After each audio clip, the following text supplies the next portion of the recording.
تو ہی رات کو دن میں داخل کرتا اور تو ہی دن کو رات میں داخل کرتا ہے، تو ہی بے جان سے جاندار پیدا کرتا ہے اور تو ہی جاندار سے بے جان پیدا کرتا ہے،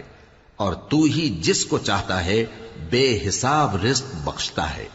مومنوں کو چاہیے کہ مومنوں کے سوا کافروں کو دوست نہ بنائیں، اور جو ایسا کرے گا اس سے اللہ کا کچھ عہد نہیں۔ ہاں اگر اس طریق سے تم ان کے شر سے بچاؤ کی صورت پیدا کرو تو مذائقہ نہیں،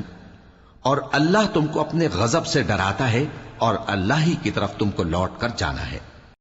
اے پیغمبر، لوگوں سے کہہ دو کہ کوئی بات تم اپنے دلوں میں مخفی رکھو یا اسے ظاہر کرو، اللہ اس کو جانتا ہے،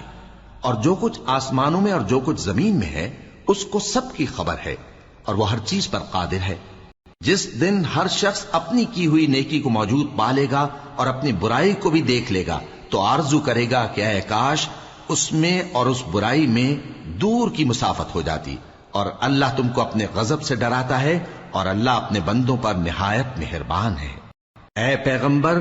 لوگوں سے کہہ دو کہ اگر تم اللہ کو دوست رکھتے ہو تو میری پیروی کرو، اللہ بھی تمہیں دوست رکھے گا اور تمہارے گناہ معاف کر دے گا، اور اللہ بخشنے والا ہے، مہربان ہے۔